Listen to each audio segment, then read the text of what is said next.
Welcome to the Senior Focus. I'm your host, Nick Altzis.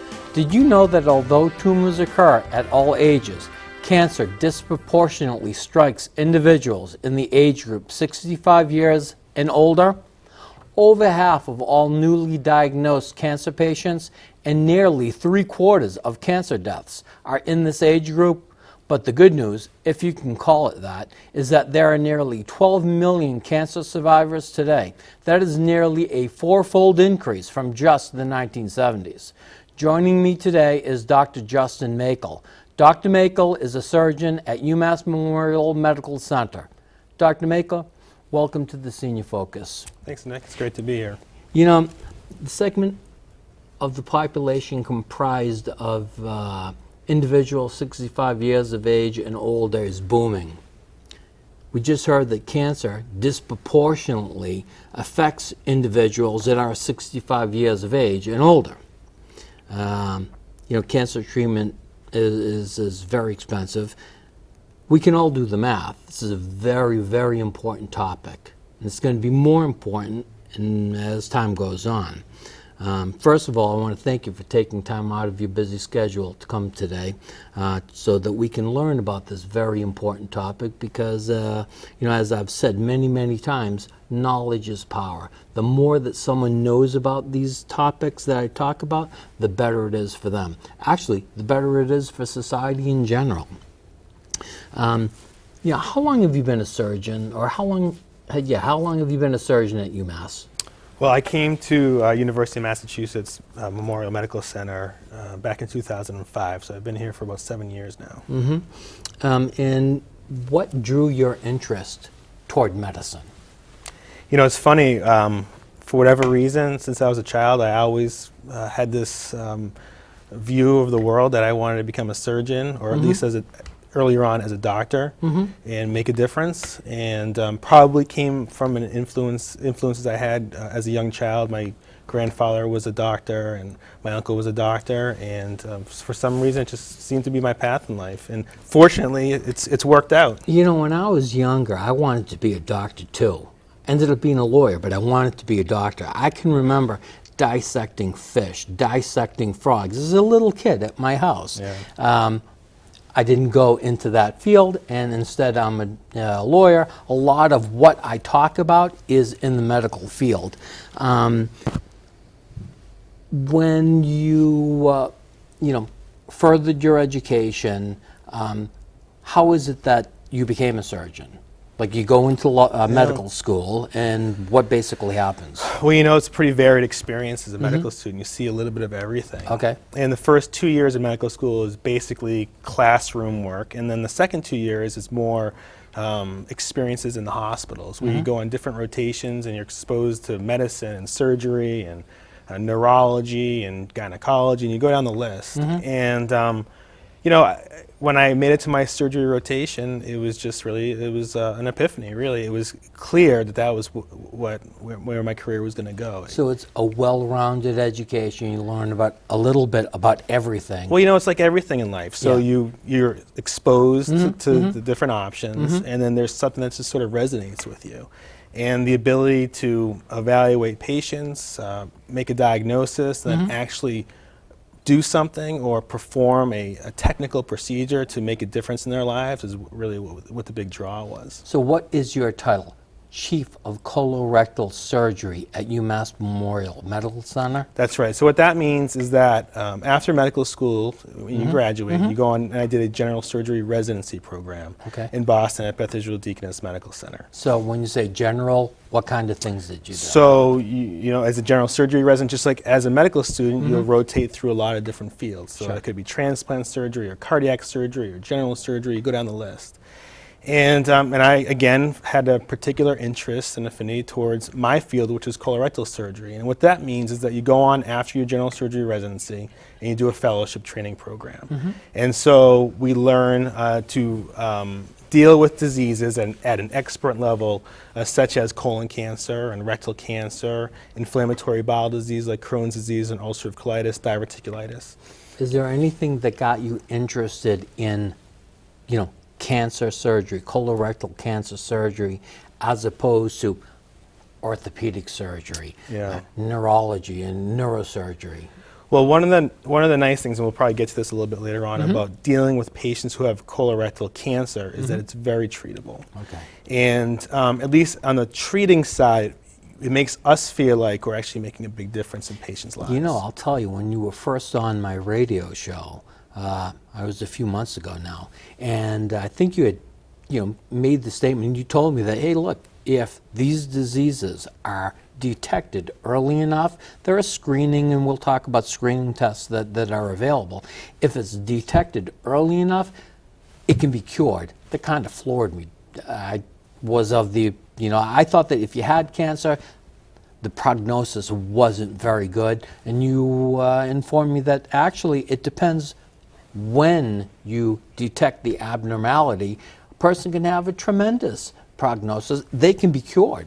That's exactly right, and it goes beyond that. I mean, we can find polyps that grow in the colon and remove them before they can turn into a cancer, and that's the beauty of screening, and we'll talk about that as well. Obviously we're here to talk about colorectal cancer, and we are still in March, and Right. March is Colorectal Cancer Awareness Month, and the purpose for us being here is to try and educate people about these issues. That's the whole, we'll say, genesis of this program, to try to inform people, let people know, issues that pertain to them. So the Senior Focus, we talk about issues that affect the senior population, and really there isn't a more important subject, I think, than the one we're talking about, because as far as I know, the incidence of this disease affects those people right in the age group that I want to talk to. Well, I'll tell you, that's for sure the case. Yeah. But it goes a little bit even beyond that. This is a disease that typically tends to affect people 50 and older. Right. And but at the same time, your viewers and your audience have family members. Sure. And we also know that even people younger than age 65 and even younger than age 50 are being afflicted with these diseases. And so it's important that your audience actually not only understands from their perspective, but that they can share this information with their family members and loved ones. How long have you specifically been involved in colorectal surgery? Well, like I said earlier, I've been at UMass for about 7 years now, but the training process in order to become a specialist in colorectal surgery took about 7 years. Now, Before that. during the time when you first began seeing patients with this disease, have you noticed, we'll say, a demographic change as far as age is concerned with those patients that you treat? There's no question that the incidence of colorectal cancer is rising in younger people. And so when I say younger people, I'm talking about people in their 50s, in their 40s, and even in their 30s. Okay. One of the things that I'm acutely aware of is the increase in the senior population, and in the event this is the type of a disease that affects the senior population, you extrapolate the increased numbers of seniors that disproportionately affects the senior population. You take a look at the costs associated with the treatment. This is a very important topic, isn't it? It's extraordinary. That's exactly right. A big part of healthcare costs goes towards treating cancer. And as you know, colorectal cancer is actually the second most common form of cancer when you take men and women together. So obviously lung cancer is the most common in men and women together. In women, then it's breast, and in men, then it's prostate. Right. But when you combine the two groups, colorectal cancer is number 2. And as we'll talk about, it's actually one of the more preventable forms of cancer. Are there any specific clinical interests that you have? Cancer related or just within our field? Well, let's start with in your field, and then we'll talk about cancer in particular. So, as a surgeon, we're always looking for new and innovative ways to treat patients who are diagnosed. And so that means that there are many options available to us today that actually weren't even available when I was in my training just a short period of time ago. Sure. And so we're looking at more minimally invasive ways to treat patients once they're diagnosed, whether that means for precancerous polyps or early cancers. We do a lot of our surgeries now laparoscopically or minimally invasively. We can get into that a bit if you'd like as well. As a matter of fact, I do want to talk a little bit about it because You know, when you hear the term laparoscopic surgery, I don't know about most people, I know for myself, I'm not really quite certain what that means. Yeah. So luckily there are no diagrams, otherwise people may be shutting the TV off right now. Yeah. But typically traditionally, when a patient would undergo surgery for a colon cancer, for example, we would make an incision, a midline incision, up and down the abdominal wall. Okay. And we would enter and do the operation the traditional or open way. And that's very invasive. It's very invasive. It leaves a patient with a very large incision to heal. You know, obviously an equivalent amount of pain and a prolonged recovery period. Right, takes them longer to heal and recover from it. I presume there's also other complications that they're more likely to undergo. That's exactly right. And so now there's really been a paradigm shift, and we're doing the vast majority of our colon resections laparoscopically. So what that means is that instead of making that large incision, we make multiple very small incisions, and we will actually make an incision right at the belly button and pass a camera through a tube into the abdominal cavity. We insufflate with some carbon dioxide in order to create a working environment, and then other smaller instruments are passed through other little tubes through little 5mm incisions. And we actually do a lot of the operation on a television monitor. And we'll free up the colon from where the attachments are, we'll perform the removal or the resection, we will reconnect the two ends back together again, and then remove the colon through a very small incision. And so what that results in is less pain, shorter hospital stay, and a faster return to normal activities, whether it be getting back to work. You know, we talked about, you know, on the radio show together a month or so, 2 months back, that, you know, so many people are so afraid of a diagnosis that they have, you know, we'll say some type of colorectal cancer. And the truth of the matter is, when you think about it, early screenings, the screening process isn't so invasive, right?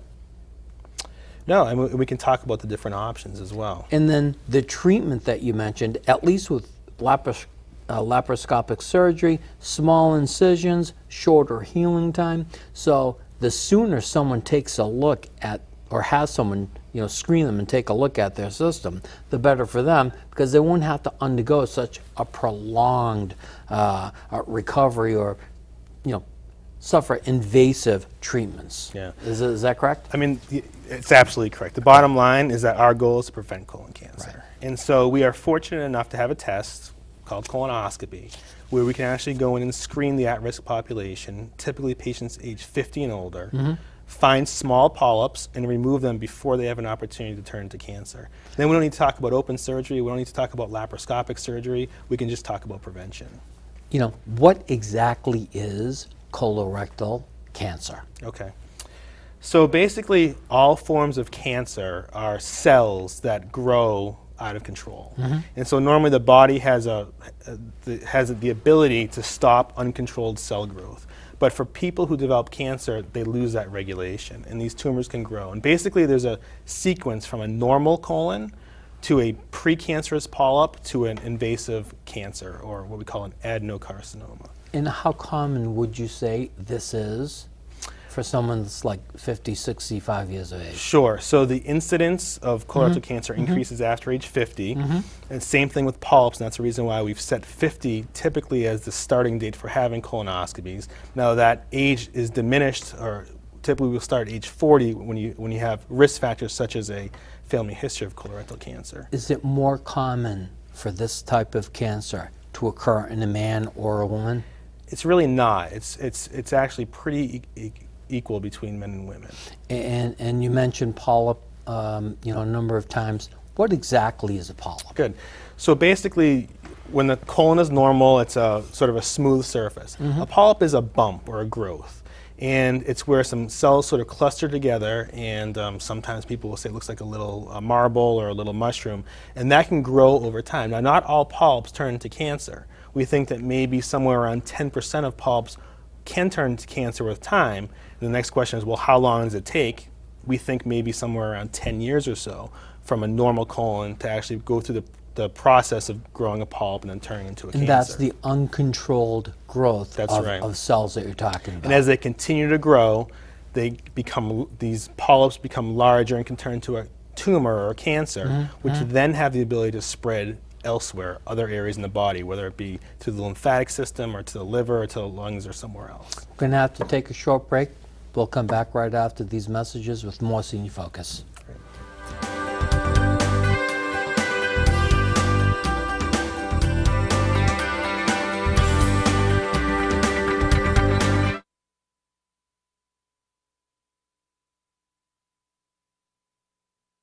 Millbury Healthcare Center is a highly respected 5-star deficiency-free skilled nursing and rehabilitation center.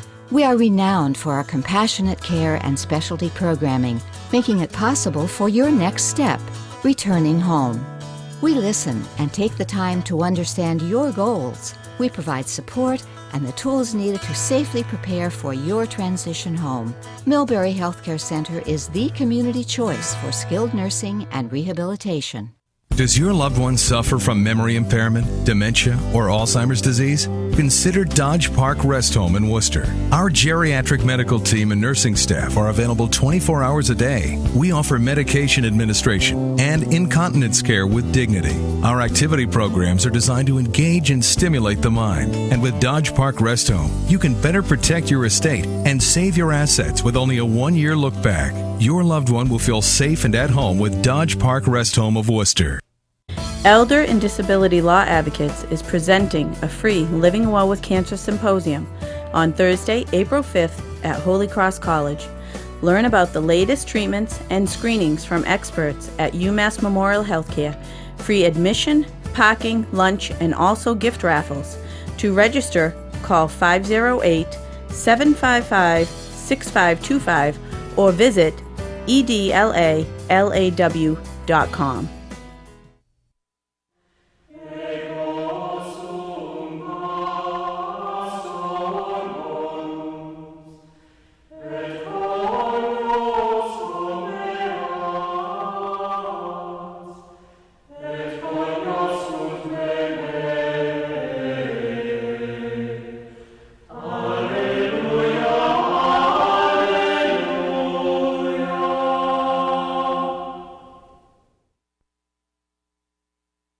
Are you searching for health answers? Want to find the best local healthcare specialists? Go to chartertv3.com. Our weekly Health Watch covers all the local health news you need to know. Go to chartertv3.com and click on worcester.md. You can find the best local healthcare professionals, get articles, watch videos, and rate your doctor all with one click. So tune in to Charter TV3 or go online to chartertv3.com/health and access the best local health resources. Charter TV3 and chartertv3.com. Always on. I'm Caitlin Tivnan from Worcester News Tonight. Thank you for choosing Charter.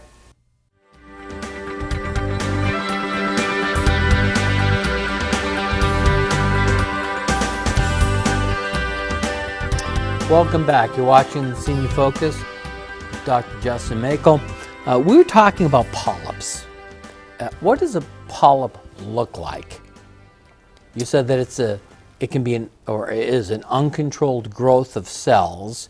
They can be cancerous. They can be non-cancerous. Yeah. When someone's screening, they're looking, at someone's colon and intestines. What basically does a polyp look like? Sure. So there are actually a lot of different looks to polyps. Okay. So polyps can be flat, and we have to be very careful to evaluate the colon closely when we're doing colonoscopies to make sure that we don't miss these flat polyps. Yeah, because the flat ones are probably very difficult to see. They are. We have new imaging techniques with colonoscopy using different forms of light that help us to pick them out a little bit better than others. Contrasting dye or anything like that? Contrast dyes can be used, but usually it's a different imaging with regards to the light source in order to find these flat polyps. Sure. So was it that they used to use a contrasting dye and now there's a new development? There's a certain kind of lighting system that you can use, or? So for a routine colonoscopy, we don't really use the contrasting dye, nor do we use the special light sources in general. But when we have areas that are suspicious that we want to evaluate a bit further, we have that technology available. Okay. So polyps can be what we call sessile polyps. So they're raised lumps that sort of look just like a bump or a growth on the wall of the colon. Others can be what we call pedunculated, which means they're on a stalk, so they look a little bit more like a mushroom. And then polyps can be of variable sizes. They can be anywhere from 3 or 4 millimeters, so very small, up to polyps as large as 4 or 5 centimeters, so very large polyps. We sometimes call those carpeting-like polyps, where they cover a large surface area of the colon. And the idea, I assume, have early screenings detect these polyps before they have a chance to grow. Is it a slow-growing cancer? Is it something that's fast, aggressive, or? So there are always exceptions to the rule, Okay. but in general, we think that it's a very slow-growing tumor, and that's one of the reasons why the interval between colonoscopy tends to be so spread out. So the typical recommendations are to have your first screening colonoscopy at age 50. At age 40, if you have a first-degree relative, like a parent or a sibling who's ever had precancerous polyps or cancer in the past. So it's an earlier start. So you'll take a look at different risk factors to determine when the screening process should begin. We do, but in general, the Okay. key risk factor for screening would be a first-degree relative with a Okay. diagnosis. Okay. So, you know, the colonoscopy itself is performed in an endoscopy suite with the use of sedation. And we have the opportunity to look in there and find polyps that can be removed. Now, if we find a polyp that's removable, we'll do so. And then it's sent to the pathologist for an evaluation. They tell us what type of polyp it is. Now, depending on what type of polyp it is and how many polyps are found and removed determines what their surveillance interval should be. So typically anywhere between 3 years to 5 years or 10 years. 10 years would be reserved for somebody who has no risk factors and a normal clean colonoscopy without any polyps. In the event you determine that a person has polyps, are there different kinds of colorectal cancer? So there's really one main type of colorectal cancer, that's the adenocarcinoma that I mentioned earlier. There are other rare cancers that can affect the lower gastrointestinal tract or the colon. But typically when we talk about colorectal cancer, we're talking about adenocarcinoma. Do we know what causes colorectal cancer? That's a good question. Everybody asks us. Yeah. And there's no good answer. There is more information coming out with regards to genetic susceptibility to developing colorectal cancer. So mutations in particular genes. These are genes that can be passed from one generation to another. We also think that there's probably an environmental impact or influence in the development of colorectal cancer. So whether it's the air that we breathe or the foods that we eat. And then also sprinkled in there some bad luck. Now, we hear the term risk factors bantered about all the time. When we hear that, what are people referring to? Yeah. So the first risk factor really is just age. And so once you hit age 50, your chances of you developing a colorectal cancer increases. So probably about 90% of colorectal cancers are occurring in people age 50 or older. Yeah, that's a huge number. Yeah, and especially when you get to age 65, it's a significant portion of this population. Now, in addition to that, like we previously mentioned, a family history of colorectal cancer. So in general, a first-degree relative. If you have a personal history of long-standing inflammatory bowel disease, like Crohn's disease that affects the colon, or ulcerative colitis, it puts you at an increased risk as well. Now, a person can have a number of risk factors, and I presume that doesn't mean they're, going to get cancer or have cancer. Maybe they're more at risk for it, but that doesn't mean they're going to, definitely get cancer, does it? That's exactly right. I mean, even in patients who are in a higher risk category, the chances of you developing a colorectal cancer over your lifetime is relatively small. It's about 1 in 16. What about race? Does race factor into this at all? We think that the incidence of colorectal cancer is a bit increased in certain races. In fact, African Americans, we tend to recommend that they start their screening at age 45 instead of age 50 because of that fact. And does it, is there any effect male, female with race? Really no big effect. No difference. The big one, what about physical activity, obesity? Sure.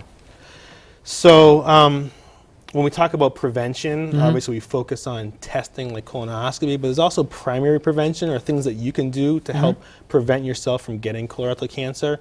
And it's the same things that all of us doctors tell people to do.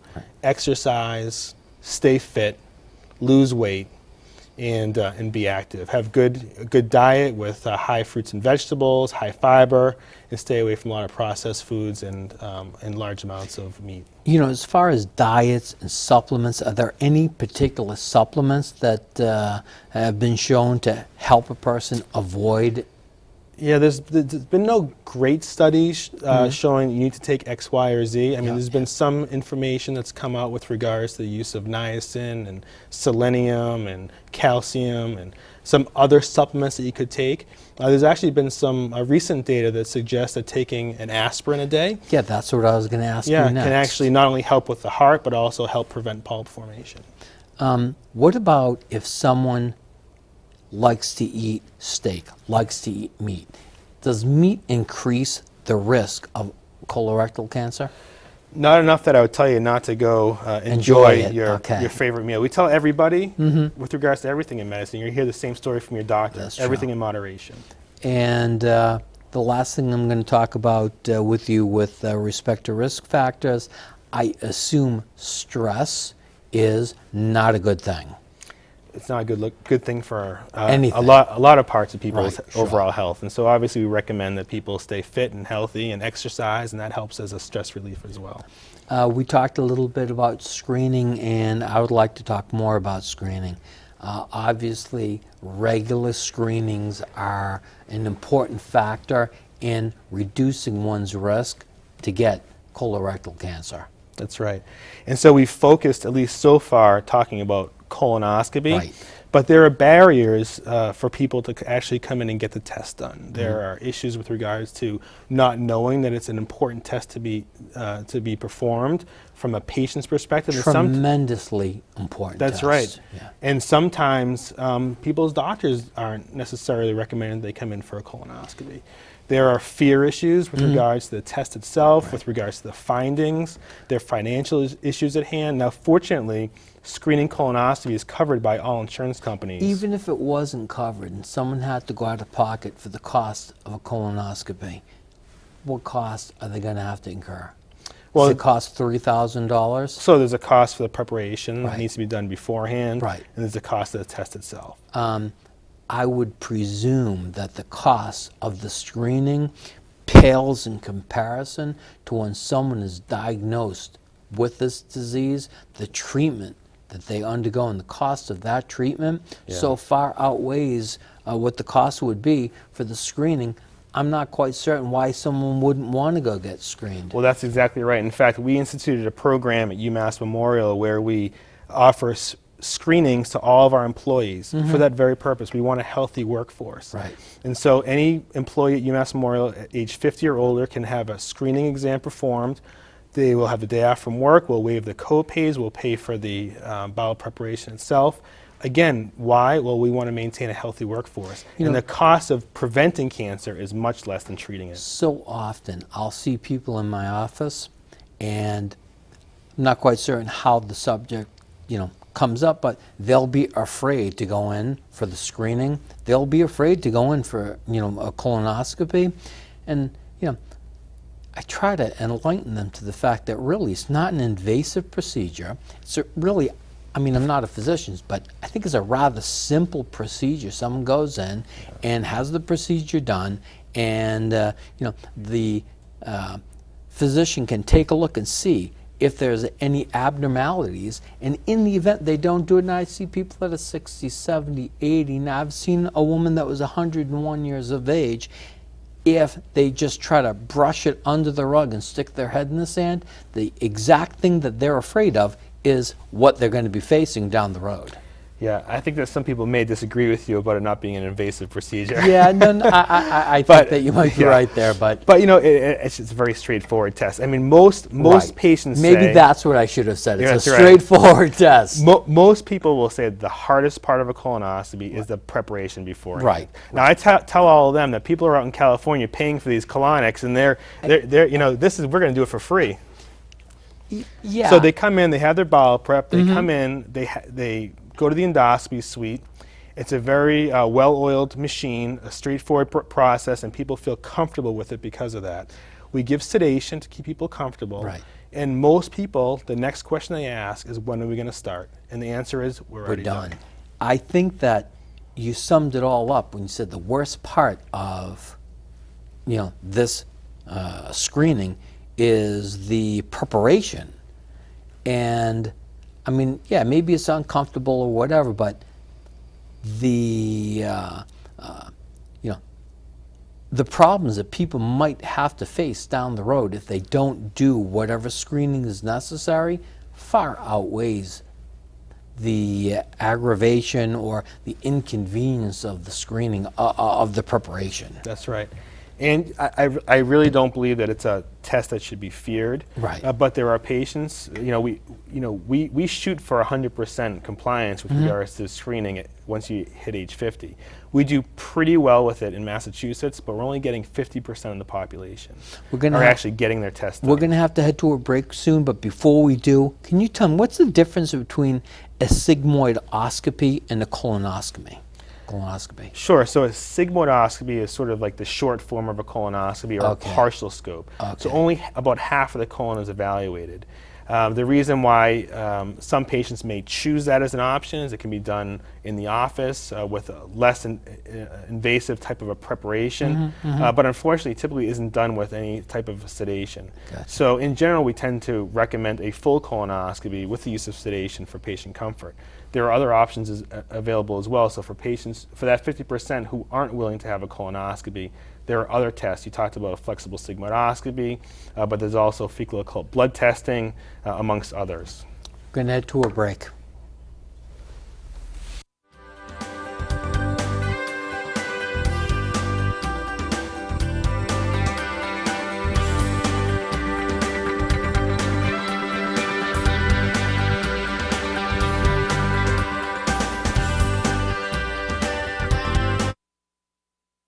Does your loved one suffer from memory impairment, dementia, or Alzheimer's disease? Consider Dodge Park Rest Home in Worcester. Our geriatric medical team and nursing staff are available 24 hours a day. We offer medication administration and incontinence care with dignity. Our activity programs are designed to engage and stimulate the mind. And with Dodge Park Rest Home, you can better protect your estate and save your assets with only a 1-year look back. Your loved one will feel safe and at home with Dodge Park Rest Home of Worcester. Millbury Healthcare Center is a highly respected 5-star deficiency-free skilled nursing and rehabilitation center. We are renowned for our compassionate care and specialty programming, making it possible for your next step, returning home. We listen and take the time to understand your goals. We provide support and the tools needed to safely prepare for your transition home. Millbury Healthcare Center is the community choice for skilled nursing and rehabilitation. Elder and Disability Law Advocates is presenting a free Living Well with Cancer Symposium on Thursday, April 5th at Holy Cross College. Learn about the latest treatments and screenings from experts at UMass Memorial Healthcare. Free admission, parking, lunch, and also gift raffles. To register, call 508-755-6525 or visit edlalaw.com.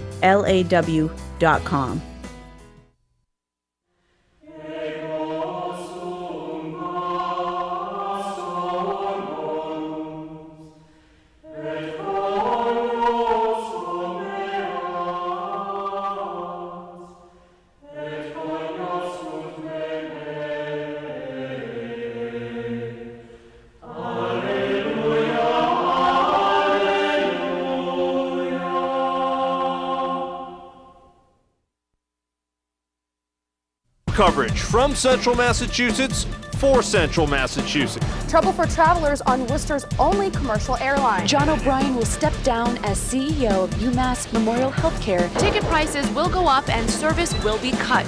Prosecutors say he is responsible for a violent armed robbery at this Worcester jewelry store. Reporters in the field. And an in-depth local forecast. Worcester News Tonight on Charter TV3. This has affected a lot of people. I'm Andy Lacombe from Worcester News Tonight. Thank you for choosing Charter.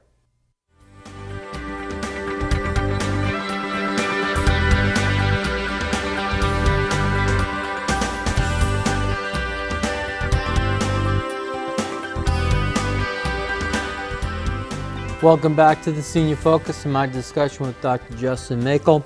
Dr. Maykel, what are some of the symptoms that an individual might have so that if they have a problem, it can be detected as early as possible?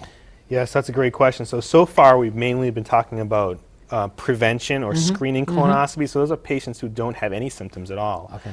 So the symptoms that colorectal cancer can cause, the key ones are bleeding. So any blood in the stools needs to be evaluated.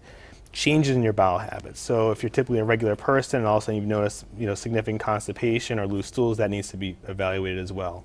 Weight loss that can't be explained, abdominal pain that's persisting, or any type of obstructive symptoms like nausea, vomiting, things that persist that don't kind of go away within a couple of days. You really need to talk to your doctor, be evaluated, and then potentially be seen by a doctor within the GI field.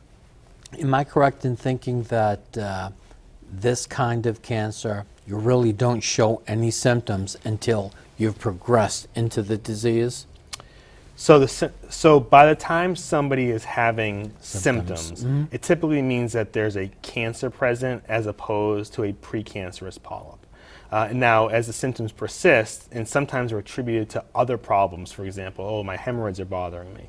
Well, actually, the cancer can be growing with time. So when you notice those symptoms is when you really need to bring it to the attention of your treating physician and really stay on top of your health. So that's why the screenings are so important. They happen regularly, they happen early on, so that in the event there is some abnormality or something that needs attention, you're able to focus on it and find out about it and do something about it as soon as possible. Yeah, and remove it before it can turn into a problem. Right.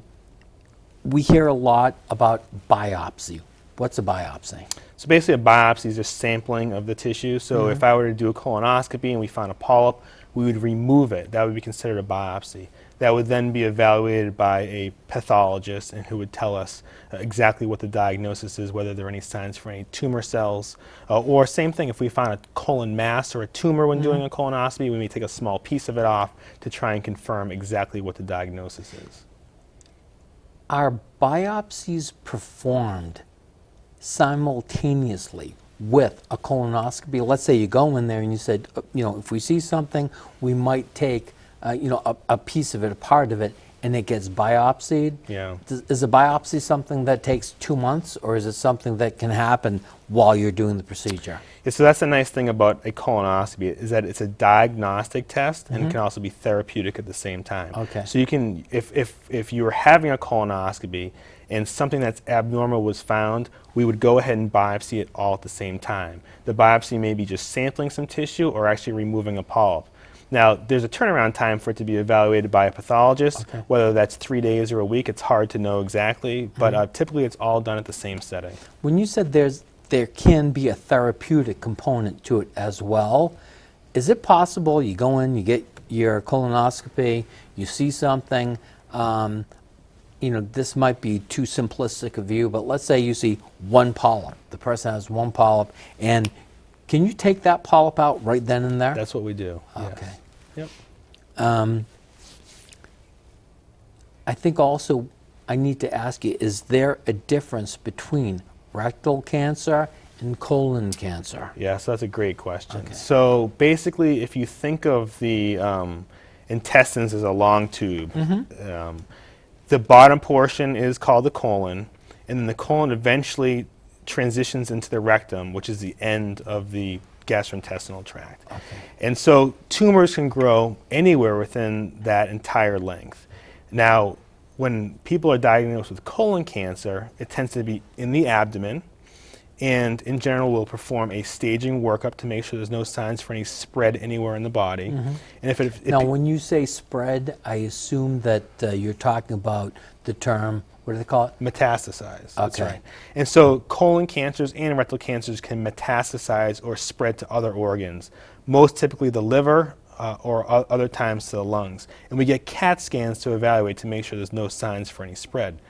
Now, if you have a colon cancer and we then move forward with definitive treatment, which is surgery, and removing it, exactly what we talked about earlier when the show first opened, then the segment is removed, the two ends are put back together, and then we have the specimen to be further evaluated by the pathologist.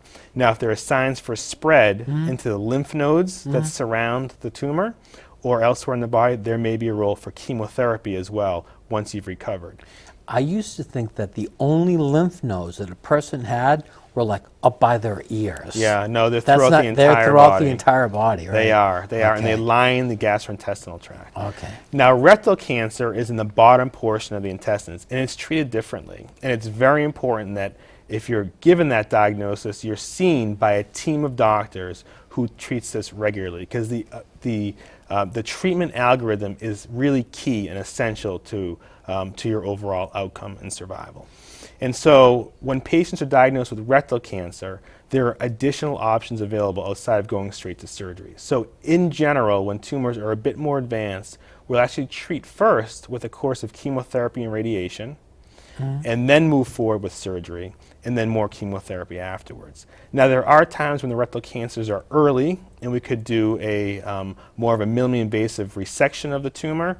There are also times when we go straight to surgery and don't need the chemotherapy and radiation, but there are tests that we use to make that decision, whether it be an ultrasound or an MRI.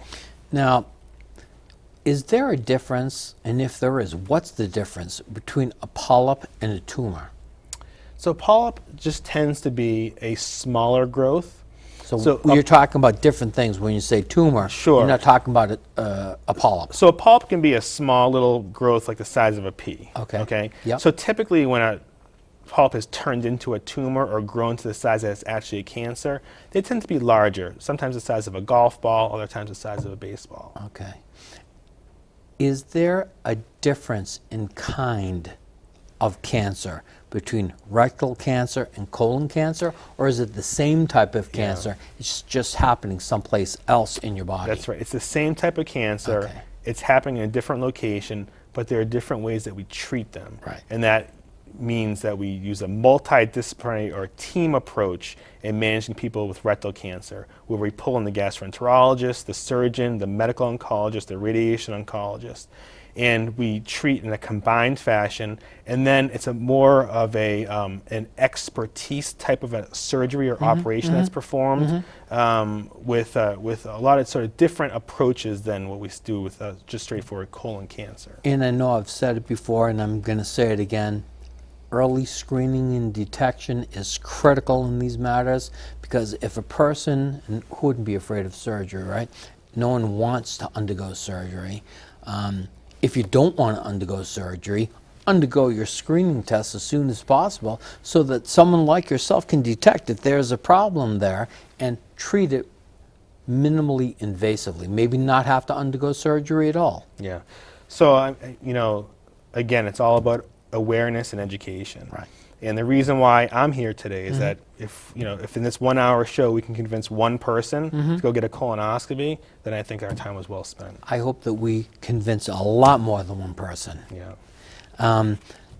With respect to the standard of care, and you talked about surgery, I think you had mentioned the word resection. I've always wondered, what is a resection? So I'm sorry if I throw these technical terms out there, so I'm glad you asked. I'm okay with the legal terms, but I get a little bit tongue-tied when we come up with the medical terminology. That's right. So a resection, what exactly is that? It basically means removal of a segment of the colon. And so is what it sounds like. It is. So every patient who comes to my office with this diagnosis comes in with one main fear. And that fear is that they're going to wake up with a colostomy bag. That's what I wanted to ask you next. And so it's actually very, very rare to have to perform a colostomy in the setting of colon cancer and in the setting of rectal cancer. There are some circumstances where it's necessary. Sometimes it's temporary, other times it's permanent. So our goal with surgery is to remove all the cancer and cure the patient. Now, if that means that we have to remove so much tissue that we're not able to reconnect the two ends back together again, that's when the resection results in a colostomy bag. But again, it's a very small proportion of our patients. I can see, and people coming into my conference room or speaking with people, and they are, like you said, afraid of a colostomy, and they don't want to go for screenings. they're headed toward the exact thing they're afraid of. Yeah. I would presume the longer they don't do some kind of a diagnostic or some kind of a screening, the chances that the cancer will spread to the extent where, you know, there has to be some kind of surgery that may result in a colostomy is far greater if a person doesn't go out and, you know, in a timely fashion, get screenings done. I have a lot of patients who come in with a lot of anxiety into the endoscopy suite for their colonoscopies. And when they realize that it really wasn't that big of a deal, I tell them to go out and tell their family and tell their friends and sort of be an advocate for the process. And I think that if you heard from a friend or a family member that it's really not that big of a deal, you'll probably be more apt to undergoing the test yourself. We're going to head to a short break right now. When we come back, we'll talk more about colorectal cancer. Great, thank you.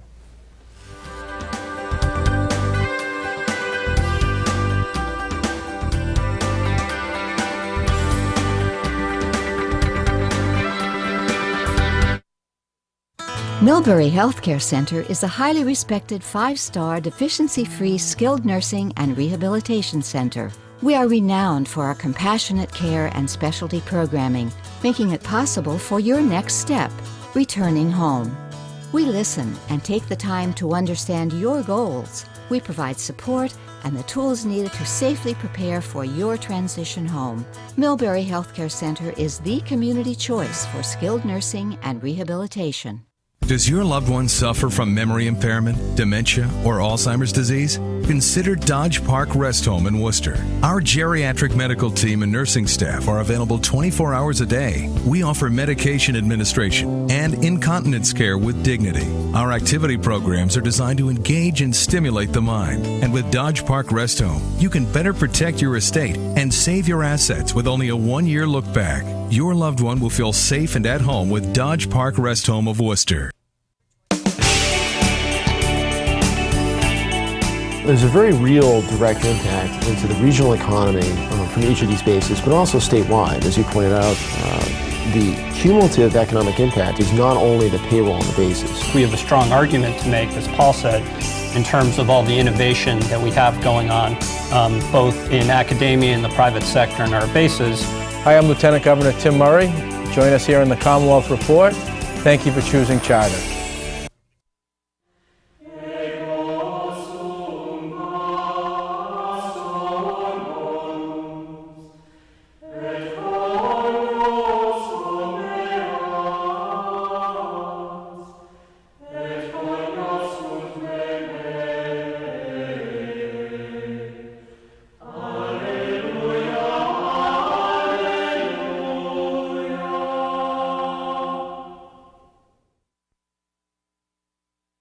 Elder and Disability Law Advocates is presenting a free Living Well with Cancer Symposium on Thursday, April 5th at Holy Cross College. Learn about the latest treatments and screenings from experts at UMass Memorial Healthcare. Free admission, parking, lunch, and also gift raffles. To register, call 508-755-6525 or visit edlalaw.com. I'm Melissa Tupin from Worcester News Tonight. Thank you for choosing Charter.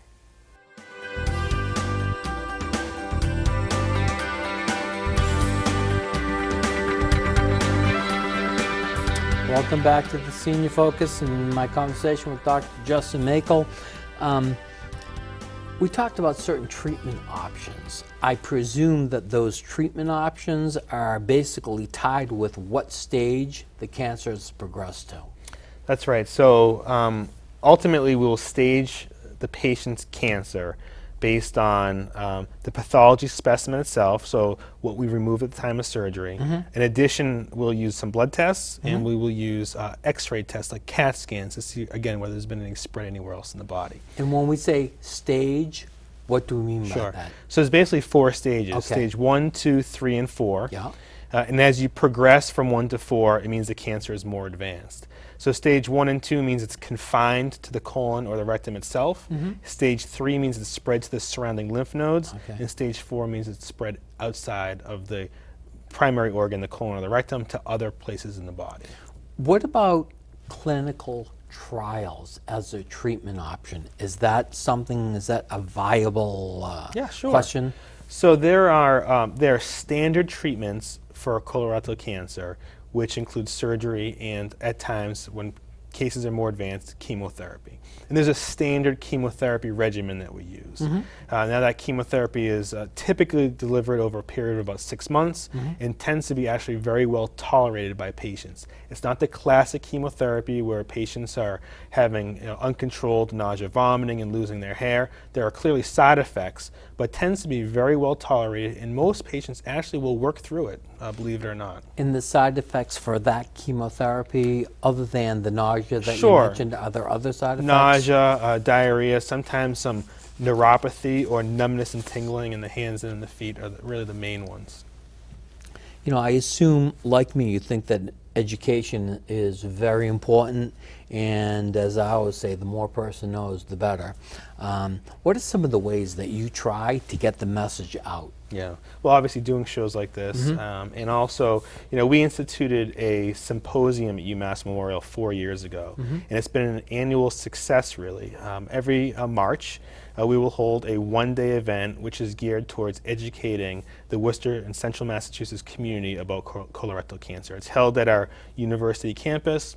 We've had somewhere around 180 or so participants in the audience. We go through the questions you asked earlier. What is cancer? How do you screen? How do you prevent it? How do you treat it? What is chemotherapy? And we always have a keynote speaker as well. And we just, we held that earlier this month, and again was a big success. Now, we also, there'll be another symposium coming up, which I don't know if you'll want to talk about, called Living Well with Cancer, which will focus on not just colorectal cancer, but other cancers as well, but gives us an opportunity to reach out again to the Central Mass community to try and educate people a little bit more about these topics. And you're a presenter at that Living Well with Cancer symposium. That's right, that's right. I'm going to talk a little bit about that symposium. There's about 135 registrants so far. Great. There's time and there's space that remains if an individual, intends to, register but hasn't done so yet. The last symposium that we held at the Beechwood, and basically we ran out of room. We had people that would call, we had people calling and crying they needed to come into the symposium, and there wasn't any room. So we moved the symposium from the Beechwood to the College of the Holy Cross, and it's going to be at the Hogan Center. There's approximately 20 exhibitors. I think important from the point of view that, a person is able to visit each particular booth and obtain information on services that that particular exhibitor is offering to the community. So as far as an educational event, there's a lot of information that they're able to get. There are raffles, lunch, refreshment, parking's all included. But like I said, most important, lots of free information. And like I always say, knowledge is power. The more you know, the better it is for you. It's a Thursday, begins on a Thursday. It's a one-day event. April 5th, that is next Thursday, again at the College of the Holy Cross at the Hogan Center. And registration begins at 8:30 in the morning, and the first presentation begins at 9:15 a.m. And the keynote presenter is Dr. Alan Ross-Marin. Also presenting that day is Dr. Carl Fabian, yourself, Dr. Justin Maykel, Dr. Vijay Kasturi, Dr. Susanna Makowski, Lynn Garretts, and myself. Do you have experience working with any of these people? Well, they're members of our team, really. Okay. And that's what's essential in being in this line of business, is that people don't just come to see one doctor, they come to see the team. And there are a lot of support services that support us as well as the patient, whether that's social services or our dietitians that work with us and help our patients dealing with issues, and case managers and navigators. But the physicians themselves, we work together, we meet on a weekly basis, we discuss the cases, we'll see patients in conjunction with one another at our beautiful new ACC building and our multidisciplinary clinic. And it's a great way to bounce ideas off one another and come to a consensus decision about the best way to treat patients, especially when it's not a straightforward case, because there are always curveballs that come even in our field. Right. Particularly with, we'll say, the senior population and the field that you're involved with. It's such an important topic, and one other thing that I would Sure. mention, specifically being on this show, is that we actually have some expertise with regards to treating elderly patients with cancer. Okay. And so a couple of our medical oncologists. That's a new field too, isn't it is. And Right. so Dr. Venu Bathini is a medical oncologist who specializes in geriatrics. And so he really is able to take in all these issues when he's making recommendations for patients when they present at an older age. So for me to say the term geriatric oncologist is now a viable thing. There is such a discipline. There's a real thing. I read about that earlier today, as a That's matter right. of fact. The topic of your presentation will be what? So basically, I'm going to talk. Prevention, early detection, and surgical treatment of colorectal cancer. That's right. So we're going to talk about some of the issues that we discussed today. We're going to talk about the importance of being screened and preventing colon cancer, how to treat it when it's early, how to treat it when it's late, and we'll actually go through some of the surgical options for people so they have a better idea of the services that we offer. It's important for people to understand this, as you say, multidisciplinary approach. Maybe all these physicians that I'd mentioned all do something a little bit different than the other one, but you all work together to help treat the person, we'll say the whole person. Yeah, and that's the model that works. That's the model that works. It's very important. I want to thank you for joining me today on the Senior Focus. Well, thanks for having me. We're basically at the end of our program. As they say and as I say, knowledge is power. I know I've said it so many times, I'll say it again. The more someone knows, the better position they're in to find out what they need to do to take care of that particular problem that they have. I'll be back the same time next week, and if anyone has any comments or questions about today's program, please feel free to either give me a call at my office, 508-755-6525, or visit the website for the Senior Focus at www.theseniorfocus.com. And of course, I want to thank everyone for watching today. Great. Thank you very much. Thank you.